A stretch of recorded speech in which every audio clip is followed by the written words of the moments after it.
Você não recebe alerta. Não toca a sirene. Não chega a carta. Quando percebe, o dinheiro já encolheu, o medo já entrou e a rotina já foi quebrada. Crises econômicas começam assim, invisíveis, enquanto a maioria segue acreditando que tudo está sob controle. O erro mais comum é achar que crise é algo distante, coisa de jornal, gráfico e especialistas.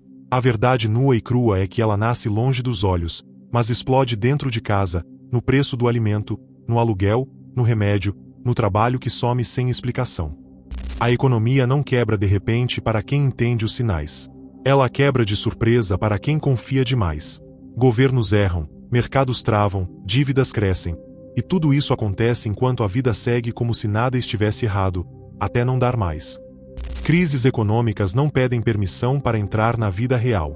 Elas atravessam portas abertas pela falta de preparo coletivo, pelo excesso de dependência e pela falsa sensação de estabilidade vendida todos os dias como verdade absoluta. A história prova isso de forma repetida e cruel. Inflação dispara, empregos somem, crédito seca e o custo de viver sobe sem piedade. Não é teoria. É fato documentado em países ricos e pobres, em décadas diferentes, sempre com o mesmo roteiro. O impacto nunca começa no topo. Ele desce. Começa nas grandes decisões e termina no prato, no bolso e na mente de quem nunca foi avisado. Quando a crise chega ao cidadão comum, ela já está madura, agressiva e difícil de conter. O silêncio é parte do golpe.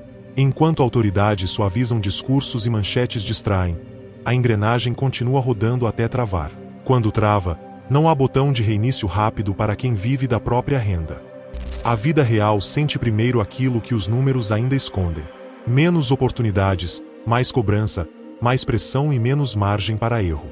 A crise não cria fragilidade, ela revela quem já estava vulnerável sem saber. Esse é o ponto mais ignorado. Crises não afetam todos por igual. Elas castigam com força quem não tem reserva, quem depende de um único fluxo e quem acredita que amanhã será igual a hoje apenas porque ontem foi. Entender isso não é pessimismo. É lucidez. É perceber que estabilidade não é promessa, é construção diária. Crises econômicas nascem muito antes de serem sentidas, e é exatamente isso que as torna tão violentas. Elas começam em decisões técnicas, números frios e acordos fechados longe da vida comum. Enquanto isso, a rotina segue normal, criando a ilusão perigosa de continuidade. Esse atraso entre causa e efeito é o que pega quase todos desprevenidos. O sistema financeiro funciona como uma máquina de pressão. Dívidas crescem, gastos públicos se acumulam, juros são manipulados e riscos são empurrados para frente. Nada disso explode no mesmo dia. Pelo contrário, vai se acumulando até que o peso se torna insustentável. Quando rompe, não há tempo de reação. Um dos maiores problemas é a dependência extrema de confiança. A economia só funciona enquanto as pessoas acreditam que tudo seguirá funcionando. Quando essa confiança balança, o efeito é imediato. Investimentos somem, crédito trava e o dinheiro para de circular. Não é histeria, é mecânica básica. Outro fator ignorado é o efeito dominó global. Nenhum país vive isolado. Uma quebra em um setor estratégico, uma guerra, uma crise energética ou uma decisão errada em uma grande potência reverbera pelo mundo. Quem está longe do epicentro sente o impacto mesmo assim, sem entender de onde veio o golpe. A manipulação da informação também pesa. Dados são maquiados, problemas são minimizados e discursos otimistas são repetidos até perderem o valor. Isso não evita a crise, apenas adia o choque. Quando a realidade vence a narrativa, o impacto é mais forte porque ninguém foi preparado. A inflação é um exemplo claro disso. Ela não aparece do nada. Ela cresce aos poucos, corrói o poder de compra silenciosamente. Quando é percebida de verdade, já está fora de controle. O dinheiro compra menos, mas as obrigações continuam iguais ou maiores. O mercado de trabalho é outro termômetro ignorado. Antes do colapso, surgem sinais como contratos mais curtos, exigências maiores por salários menores e cortes disfarçados. Quem não lê esses sinais acredita que é algo pontual, quando na verdade é o sistema se retraindo. Crises também são aceleradas pelo excesso de alavancagem. Pessoas, empresas e governos gastam o que ainda não têm, apostando em crescimento eterno. Quando o crescimento desacelera, a conta chega de uma vez. Não há espaço para ajuste suave. O mais perverso é que o impacto não depende de culpa individual. Mesmo quem faz tudo certo sofre. A economia é coletiva, e erros estruturais cobram de todos. Isso destrói a falsa ideia de controle absoluto e expõe o quanto a vida depende de fatores externos. Por isso as crises parecem repentinas. Não porque surgem do nada, mas porque a maioria foi treinada para não enxergar processos longos. O impacto real começa quando a teoria vira rotina quebrada. A crise deixa de ser notícia distante e passa a morar nas decisões diárias. O preço muda de uma semana para outra, o orçamento não fecha e escolhas antes simples viram dilemas constantes. É nesse ponto que a economia mostra sua face mais cruel. A perda do poder de compra é o primeiro golpe psicológico. Trabalha-se igual ou mais, mas a sensação é de andar para trás. O esforço já não gera segurança, apenas sobrevivência imediata. Isso cria ansiedade constante e desgaste mental profundo, porque o futuro deixa de parecer previsível. Em seguida vem a instabilidade profissional. Empresas reduzem custos, congelam contratações e cortam pessoas sem aviso. Não é falta de competência, é retração sistêmica. Quem depende de uma única fonte sente o chão sumir rápido, porque não existe tempo para adaptação gradual. O crédito, que parecia solução, vira armadilha. Juros sobem, parcelas pesam e dívidas se tornam bolas de ferro presas ao pé. Aquilo que antes ajudava a manter o padrão de vida passa a acelerar a queda. A crise cobra juros altos pela confiança cega no sistema.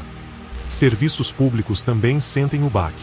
Orçamentos apertam, qualidade cai e a espera aumenta.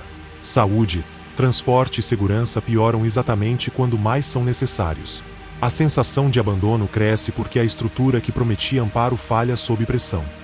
O custo emocional se espalha silenciosamente. Conflitos aumentam, decisões são tomadas no limite e o medo passa a guiar escolhas. Não é exagero, é consequência direta da insegurança prolongada.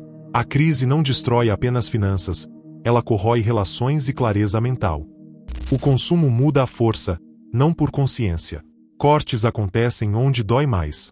Alimentação, lazer, descanso e planos são sacrificados. A vida entra em modo de contenção, e esse estado não é temporário para muitos, é um novo normal imposto. O mais duro é perceber que a maioria nunca foi ensinada a lidar com escassez prolongada. Tudo foi construído sobre abundância constante, acesso fácil e promessas de estabilidade. Quando isso quebra, não há preparo emocional nem prático para reagir com firmeza. Nesse cenário, quem depende totalmente do sistema sofre mais. Falta margem, falta reserva e falta alternativa. A crise expõe o risco de viver no limite, confiando que nada vai sair do controle. Sai, e sempre sai rápido demais. É aqui que a consciência começa a mudar.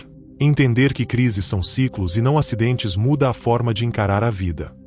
Ignorar tudo isso depois de entender é escolher continuar vulnerável. Se essa mensagem fez sentido, é porque a realidade já bateu em algum nível. Por isso, não consuma isso em silêncio.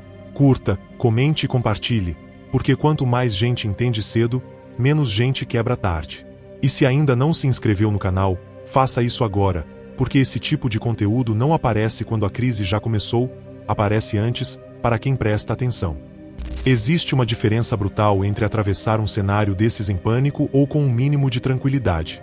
Essa diferença não está em sorte, está em preparo básico. Quando o dinheiro perde valor, o acesso falha e os preços disparam. Quem tem alimento guardado compra tempo, compra calma e compra poder de decisão.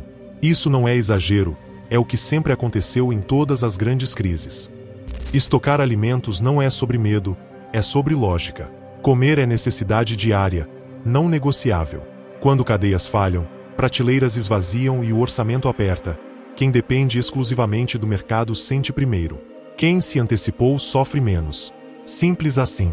A tranquilidade vem de saber que o essencial está garantido, mesmo quando o resto entra em colapso. Mas fazer isso errado gera desperdício, perda e falsa segurança. Por isso não basta sair comprando qualquer coisa. Existe forma correta, existe cálculo, existe estratégia. Pensar que qualquer estoque resolve é outro erro comum que cobra caro depois. Preparação sem conhecimento vira ilusão.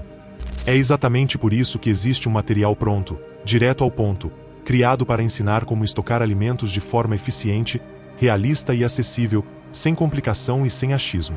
Esse conhecimento muda completamente a forma de atravessar cenários instáveis, porque devolve controle onde antes só havia dependência. Se você quer aprender isso da maneira certa, basta clicar no primeiro link que está na descrição. Não é promessa vazia, é ferramenta prática para quem entendeu que crises não avisam e que viver reagindo é sempre mais caro do que se antecipar. Até a próxima!